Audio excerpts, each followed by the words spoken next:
I mean, who would you say would go sign up running back? I mean, anyone that has money to spend.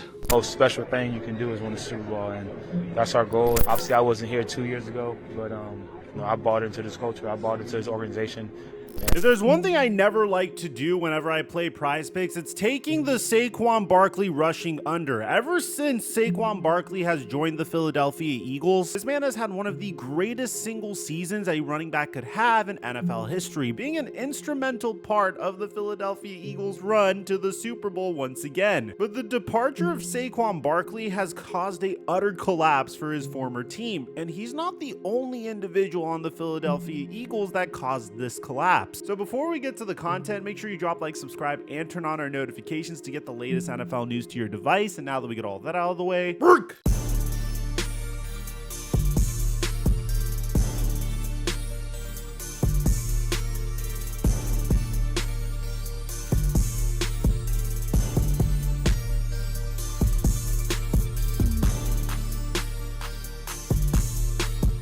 If there's one feeling I could recreate from my childhood, it would be the exhilaration I would get every single time I opened up a brand new pack of football cards, Pokemon cards, or Yu-Gi-Oh cards. Just the anticipation of what you're going to get in these tiny little packs of cards was just so exciting, and I haven't been able to find something to scratch that itch as I grew up. Now with slab packs from arenaclub.com, I can relive that feeling every single Tuesday at 10 a.m. Pacific time or 1 p.m. Eastern. With slab packs, it's possible to score gem mints for a fraction of their retail price. Arena Club is the only repack that provides real value, a complete view of all possible cards, and clear hit rates for each and every one. Arena Club slab packs are revolutionizing the industry for transparency. They'll immediately be placed in your vault for safekeeping, for trading and selling. Whether you're buying, selling, trading, or displaying, Arena Club is the card collecting platform you have to check out. I'm gonna open up some packs with you guys to show you how it works. All right, I'm really excited. We're opening up our very first slab pack live. Let's see what we're gonna get. This is a multi-sport pack. So, ooh, that's a pretty cool animation too. Ooh, what do we got? Wow, we have a 2022 Topps Chrome Eloris Montero. Now on top of this, Arena Club is hooking up my subscribers fat. Right now you can get 20% off of your first pack or Arena Club purchase by going to arenaclub.com/microphone and using my promo code microphone. And thank you, Arena Club,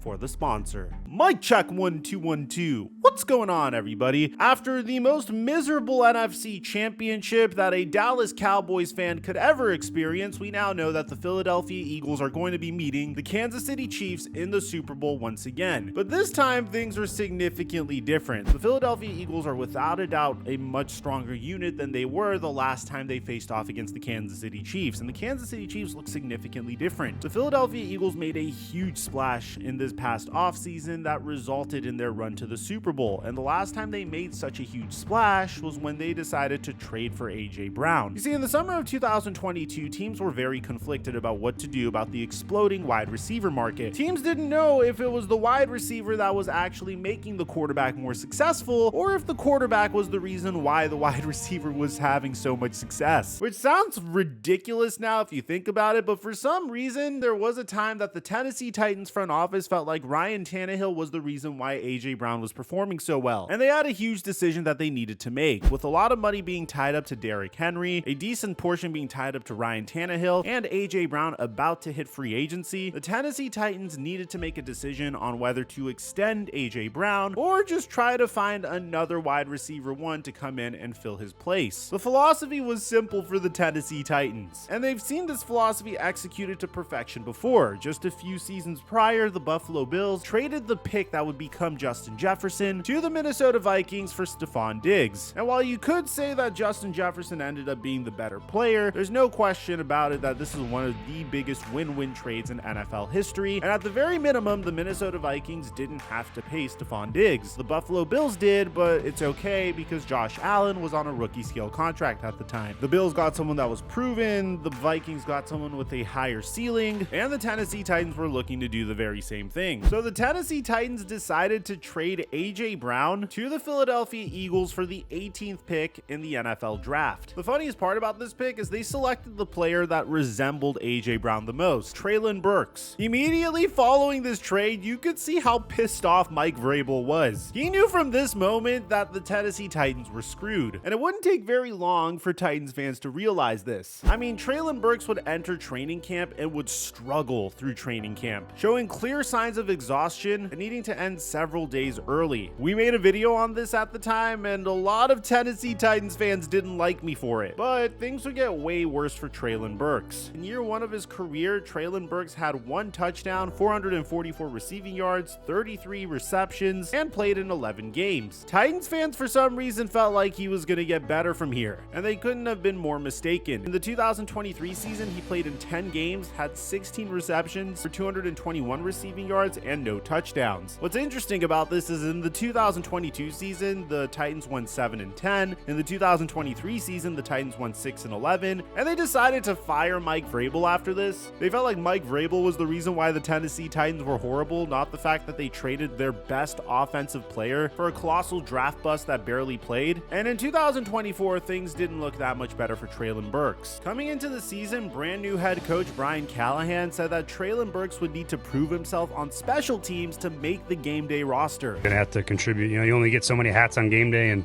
if he's one of those guys on game day, we're gonna have to find a place for him because those special teams guys like him should be great special teams players on top of it, just because of his size and speed. And so the gunner thing is something I think he's very capable of doing. There might be some more roles for him in the other phases as well. But yeah, anytime you're not the full-time starter, you're going to have to contribute somewhere on game day.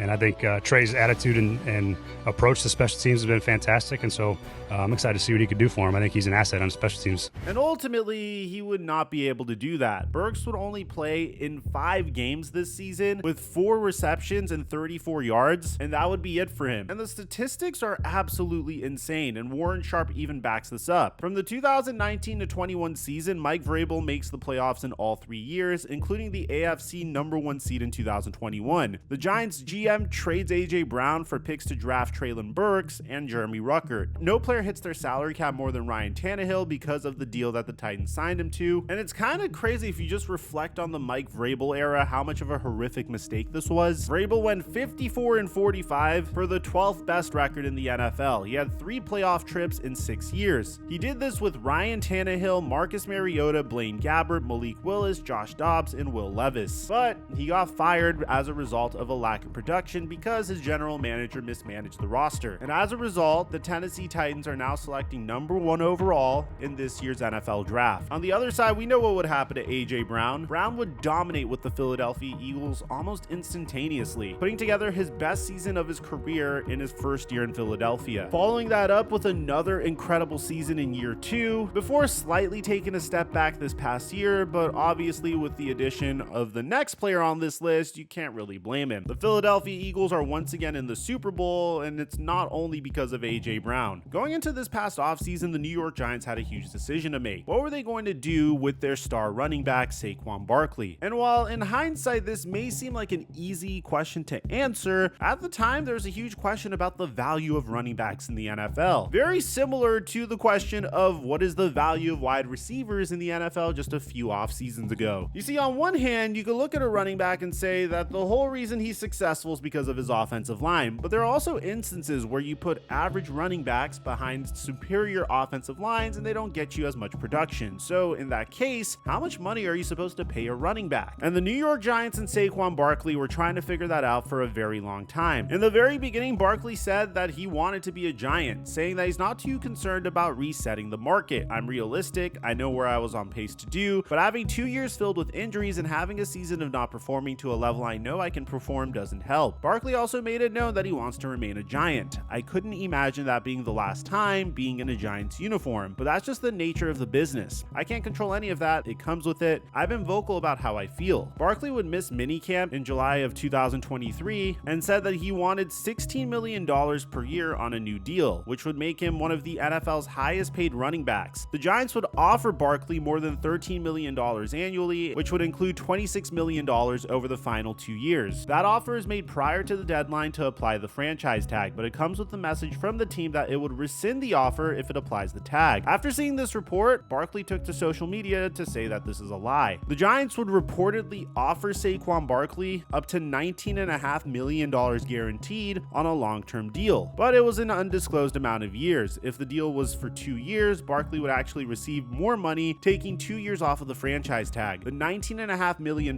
deal would give Barkley the 6th highest guaranteed money for a running back in the league, which was $500,000 behind Nick Chubb's $20 million, Bijan Robinson, who's 4th in guaranteed money and hadn't played an NFL snap yet. The franchise tag deadline would pass with no deal, and Saquon Barkley would make his opinions known on the Money Matters podcast. My leverage is, I can say f you to the Giants, I can say fuck you to my teammates and be like, you want me to show you my worth? You want to show you how valuable I am to the team? I won't show up. I won't play it down.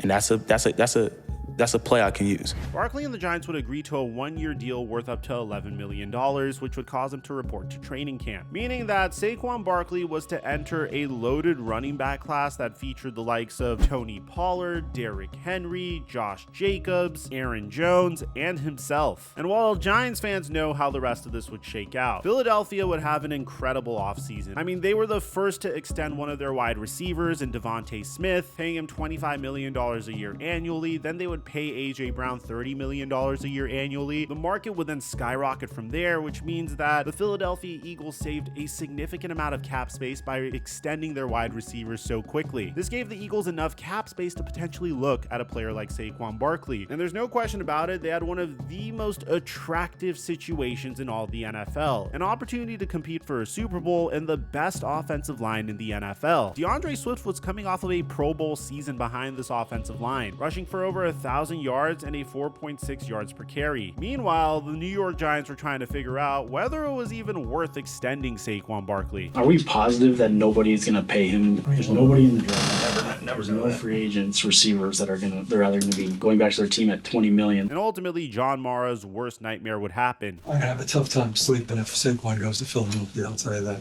Most popular player we have by far. I'm not mad at the New York Giants for not extending Saquon Barkley because I've said this multiple times before. Having Saquon Barkley on the New York Giants would have just given you another one of those Giants Saquon Barkley seasons. There were years where he looked incredible on the New York Giants. You know that meme of the supercar under a really rundown house? That's pretty much what Saquon Barkley was on the New York Giants. I mean, he had good seasons, but when he was fully healthy on the Giants, in 2022, he was able to get 1,300 rush yards on a 4.4 yards per carry average. And then his final season, he had 962 rush yards on a 3.9 yards per carry average, but he was literally the only weapon the Giants had at that point. So his value wasn't necessarily the highest, and there are questions about his durability. But on the flip side, if you decided to sign him to a 1-year contract extension, and this was in a season where your team was doing horribly, there was no reason to not trade him during the trade deadline. There were many teams that could have used a running back at that point, and you could have gotten significant capital for Saquon Barkley. I mean, look, man, it's not that great of a trade for the Panthers, but at least they got something for Christian McCaffrey. They got a 2023 second, third, and fourth round pick and a 2024 fifth round pick, which is better than nothing. And when you're a team that is completely depleted of assets, you could have easily matched that offer from the Philadelphia Eagles. Hell, I wouldn't be surprised if you could have gotten a first round pick out of the Eagles for Saquon Barkley, considering how it would probably be a late first round pick. But ultimately, they decided to let him walk and just cross his fingers and hope that Saquon Barkley wouldn't return to his hometown team. You know, the very same state that he played college football in. You know, a place where he could be around his family, earn the most money that he possibly could have from any other team, potentially extend his career from being behind one of the most dominant offensive lines in the NFL, add another dimension to an already multi-dimensional offense. Ultimately, we know how this would end. Saquon Barkley would have the best season of his career and quite possibly the greatest single season for a running back in NFL history. history, being a huge reason why the Philadelphia Eagles are currently in the Super Bowl, rushing for over 2,000 yards and even having the opportunity to potentially go down in the history books as the NFL's all-time leading rusher. But he decided against it, opting to rest himself for a chance to win Super Bowl 59. I say this every time I praise the Philadelphia Eagles. You don't make it to a Super Bowl unless if you make moves like this. You don't make it to a Super Bowl by overpaying your quarterback or your wide receivers or your running back or missing on your first round picks. You get it by making moves like Howie Roseman did. Moves that boosted up the Philadelphia Eagles and completely destroyed the teams involved in it. We have plenty of content coming out for you guys before the Super Bowl, but if you guys want to check out our AFC Championship recap, I'll leave a link to it in the end screen. If you're a sad Commanders fan, well, your future might be looking very promising. I'll leave a link to our video on that in the end screen as well. Aside from that, I'm your boy Mike,